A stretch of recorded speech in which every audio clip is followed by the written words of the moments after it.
तीन ओवैसी को देखो और ओवैसी के नाम पर मजलिस इत्तेहादुल मुस्लिमीन के पतन के निशान पर बटन दबाइए।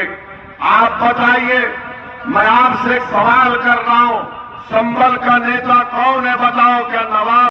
हिजाब के साथ कुरान है, संविधान है और मैं उस पर फख्र से चलूंगा। और मुख्यमंत्री जो बनने का ख्वाब देख रहे हैं, तुम्हारे आंखों पर हिजाब पड़ चुका है अखिलेश की आंखों पर हिजाब पड़ चुका है, क्योंकि अखिलेश ये समझता है कि संभल और उत्तर प्रदेश के अल्पसंख्यक समाज, गरीब, कमजोर, अति पिछड़ा सब उसके कैदी हैं, मजबूरी में उसका साथ देंगे, मोदी योगी से डर कर उसको वोट देंगे। मैं आपके सामने खड़े होकर कह रहा हूं, अल्लाह से डरो, किसी इंसान से मत डरो, खालिक से डरो, मखलूक से मत डरो। ये मिजाज मैं आपको दे रहा हूं। अरे दुनिया में जो आया जाएगा इंशाअल्लाह ताला, मगर मुख्यमंत्री बनने का ख्वाब, मुस्लिम वोट और निकाब और हिजाब पर अखिलेश कह रहे नहीं सुनाई दिया। तो अखिलेश, जब तुम्हारी कानों में हमारी बात नहीं पहुंच रही है, तो आप उत्तर प्रदेश और संभल की जनता मजलिस और ओवैसी को अपनी बात सुनाएगी। मैं सुन रहा हूं तुम लोगों को, और मैं इस जलसे से अल्लाह से दुआ को हूं कि अल्लाह सुभाना व तआला डॉक्टर शफीकुर रहमान बर्क साहब को अल्लाह सेहत दे, अल्लाह उनकी उम्र दराज फरमाए और अल्लाह उनको सेहतमंद रखे। मैं उनकी बहुत इज्जत करता था और करता रहूंगा। वो समाजवादी पार्टी में है, मगर हमारे भी बुजुर्ग हम उनकी बहुत इज्जत करते हैं। मेरे अजीज दोस्तों और बुजुर्गों, तो क्या आप लोग 14 तारीख के दिन पतन के निशान पर बटन दबाएंगे? वहां रोड पर ठहरने वाले जरा, क्या आप इंशाअल्लाह ताला पतन पे बटन दबाएंगे? और आसमानों में संभल के, दीपासराय के पूरे संभल में इंशाअल्लाह ताला पतंग नजर आएगी। तो 14 तारीख के दिन हर बूथ से आवाज आना चाहिए, पतंग पतंग पतंग पतंग। तो आपसे यही दुआ को हूं, आपसे अपील कर रहा हूं कि मजलिस इत्तेहादुल मुस्लिमीन के उम्मीदवार को कामयाब करिए।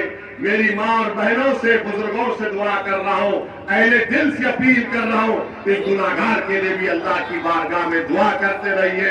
अल्लाह ने मुझे नई जिंदगी दी, मैं पूरे अज़म और हौसले के साथ आपसे कहता हूं कि जितनी जिंदगी बाकी है मैं आपका मखरूज रहूंगा। एक संभल का बहादुर बेटा भी मेरे साथ गाड़ी में बैठा था, जिसका नाम सारिम है, अल्लाह उसको भी अच्छा रखे। अस्सलाम वालेकुम व रहमतुल्लाह। पूछता है, अरे ऐसा लगाता है चाकू की तरह, जब हमको देखता है तो बड़ा पीछे हटता है, इसको पूछेंगे तो क्या बोल देगा? क्योंकि हम अल्फाज चाप के नहीं बोलते, हम तो सच्चा सच्चा बोल देते हैं। गधा है तो गधा बोलते, बंदर है तो बंदर बोल देते। अरे आप सोचिए कि वो अखिलेश यादव जो अब मुख्यमंत्री बनने का ख्वाब देख रहे हैं, बल्कि ख्वाब में उनको कृष्णा भगवान आके बोल दिए, भैया तू बन गया। अरे तुम्हारे ख्वाबों में आते? तो किसी जर्नलिस्ट से पूछा, ओवैसी तुम्हारे ख्वाब में क्या आते? मैंने कहा मेरे ख्वाब में वो 22 मुसलमानों की तड़पती लाशें आती है, संभल के 2 बच्चों की लाशें आती है, उनके घर की तकलीफ याद आती है, बिलाल साटा की, न नवाब उसके घर को गए, न एफआईआर हुआ। ये मेरे ख्वाब है। मेरे ख्वाब में आता है कि संभल से मैं नाइंसाफी की आवाज बुलंद करूंगा। उस बच्ची ने हिम्मत दिलाई, उस बच्ची ने हिम्मत दिलाई, और उस बच्ची ने क्या कहा, बीबीसी के इंटरव्यू में कहा, उस बीबीसी के नुमाइंदे ने उस मुस्कान से पूछा, मुस्कान तुमने नारा क्यों लगाया? तो बच्ची ने कहा, जब मैं डरती हूं तो मैं वो नारा लगाती हूं। बताओ दीपासराय की जनता, जब तुम डरोगे तो क्या नारा लगाओगे? बताओ तुम क्या नारा लगाओगे? जब तुम डरोगे तो क्या नारा लगाओगे? अब नवाब से पूछो, नवाब से पूछेंगे, बोलेंगे मैं जब डरता हूं ना, भैया भैया भैया। तो ये मिजाज है। अब आपके हर जिले से मेरा विधायक होगा और तुम्हारी आवाज उत्तर प्रदेश के विधानसभा में गूंजेगी। ये मेरा काम है। मेरा काम अपने लिए नहीं है, मेरा काम अपनी नफ्स के लिए नहीं है। मेरा ख्वाब यही है कि भारत एक मजबूत वतन बन जाए जहां पर गरीब मजलूम मुसलमानों को उनका हक मिले और हम डर कर जिंदगी नहीं गुजारे बल्कि उम्मीद पर जिंदगी गुजारे।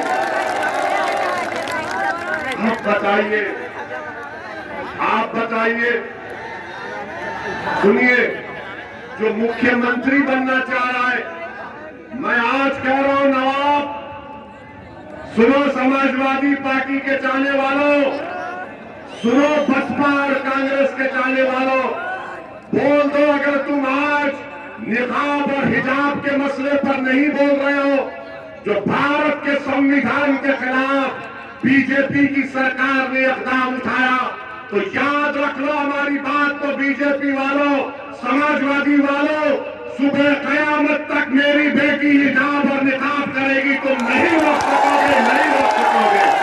मजलिस सियासत या राजनीति की जब करती है तो तिजारत या दौलत कमाने के लिए नहीं करती, खिदमत करने के लिए, मजलूमों का हक दिलाने के लिए करती है।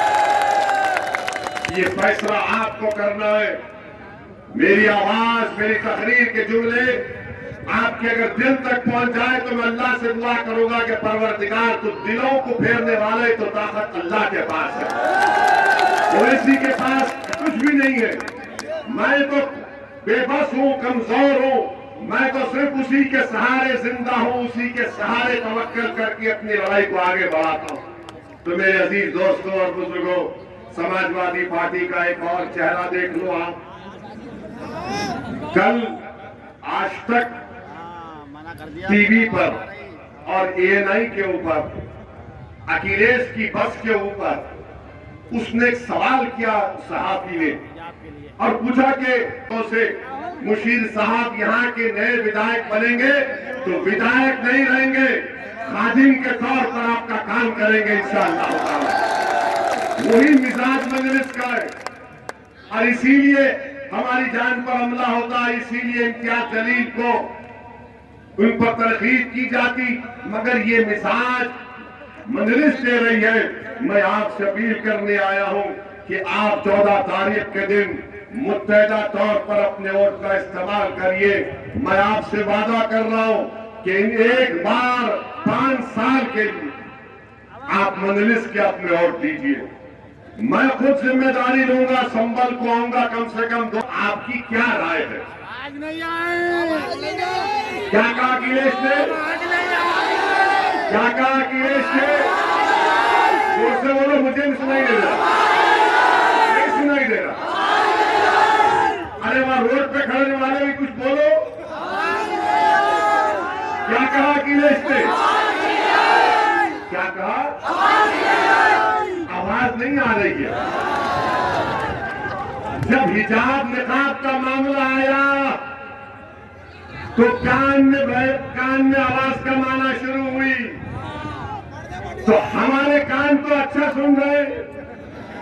जब अखिलेश से पूछा गया कि मुस्लिम वोट, तो बोले सुनाई नहीं दे रहा। और नवाब साहब,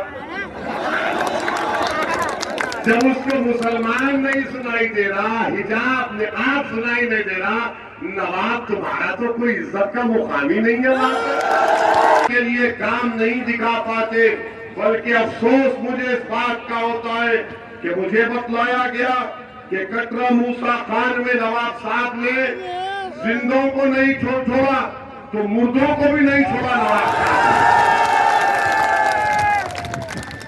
यानी ये अजीब आदमी है कि कटरा मूसा खान के कब्रिस्तान को नवाब साहब ने खत्म करके वहां पर खेल का मैदान बना दिया।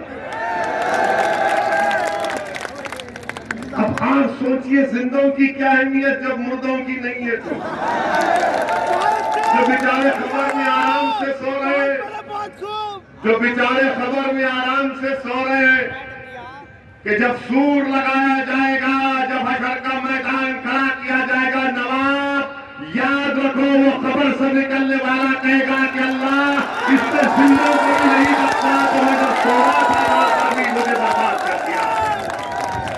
आप बताइए कि कब्रिस्तान पे नवाब, अरे कौन सा गारद का गला है कि भरता ही नहीं है। जिंदों को नहीं छोड़ रहे तो कब्रिस्तान पे बोला कि नवाब के लोग बोले अरे हमारी काबिलियत ये है कि हम जिंदों को नहीं छोड़े तो मुर्दों को कैसा छोड़ेंगे। मुबारक हो आपके इस जज्बे को। अब खबर पर चले गए तो कौम याद नहीं आई, कौम याद नहीं आई, खबर पे चले गए तो कौम याद नहीं आई। और साथ ही साथ मैं शुक्रिया अदा करना चाहूंगा इस ग्राउंड के मालिक का, हमारे मुशाहिद हसन साहब का, जुबैर साहब का, महमूद साहब का। इनको भी बहुत डराया गया कि ये मैदान मत दो। मैं इनसे कह रहा हूं आपने इस मैदान को बचा के रखा, नवाब की ललचाई नजरों से बड़ा काम किया। अब जब इंशाअल्लाह मजलिस का यह जलसा हो चुका है तो जितने शया में भी मिलना चाहिए, अस्पतालों में भी मिलना चाहिए। और मजलिस ये भी बात करती है कि हर जगह पर आपको हिस्सा मिलना चाहिए। मेरे अजीज दोस्तों और बुजुर्गों, अभी कोई आके बताए कि नवाब का ये नाला है, नवाब का ये नारा है, खाली प्लाट हमारा। नवाब का ये नारा है, नारा अभी हम नवाब का ये नारा है, कब्रिस्तान मेरा है। क्या बात है बताइए आप।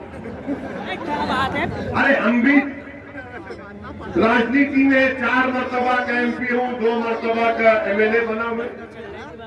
अगर हम गलती करते तो हमारे दफ्तर दारुसलाम में हम लोग बैठते, पूरे MLA। मैं बैठता हूं, हमारे 44 हैदराबाद के कॉर्पोरेटर बारी बारी से आकर हफ्ते बैठते। कोई सिक्योरिटी नहीं, कोई दरवाजा नहीं, कोई रोक टोक नहीं। वो दारुसलाम में जब दाखिल होता तो वहां से पहले पुकार के बोलता सलाम अलैकुम, और अंदर आने से पहले बोलता आप हमारा काम नहीं किए, आपका MLA ऐसा नहीं किया, आपका कॉर्पोरेटर ऐसा नहीं किया, और अंदर आते ही शुरू हो जाता। ये मिजाज संभव में मैं पैदा करूंगा इंशाअल्लाह। योगी ने कहा है कि भारत संविधान से चलेगा, न कि कुरान से। उनको नहीं मालूम। भारत के संविधान में आर्टिकल 29 पढ़े, आर्टिकल 15 पढ़े, आर्टिकल 19 पढ़े, आर्टिकल 21 पढ़े। भारत का कोई मजहब नहीं है। भारत इन तमाम मजहबी किताबों को मानता है, चाहे कुरान हो, गुरु ग्रंथ साहिब हो, महाभारत हो, गीता हो, इन सब को भारत मानता है। यही योगी नहीं समझ पा रहे हैं। उनको समझाने की जरूरत है, उनको ज्ञान देने की जरूरत है। कर्नाटक में एक स्कूल में बच्चों को नमाज पढ़ने की क्लासरूम में इजाजत दी गई। कहाँ पे? कर्नाटका में। उनके खिलाफ जांच चल रही है, इस पे आप क्या कहेंगे? एयरपोर्ट पे नहीं है प्रेयर हॉल की जगह। दिल्ली एयरपोर्ट पे नहीं देखा आपने? लखनऊ पे हम पढ़े नमाज, तो नमाज से तकलीफ क्या है? और एक बात सुनिए, ये दुनिया मेरे बेटियों के बाल क्यों देखना चाह रही? बाल क्यों देखना चाह रहे आप? और अगर हिजाब और निकाब पहनकर कॉलेज स्कूल में पढ़ती हैं, उससे किसी को तकलीफ क्या हो रही है? तकलीफ क्या हो रही है? आप क्यों मेरे बाल देखना चाह रहे? और राइट टू प्राइवेसी एक फंडामेंटल राइट है।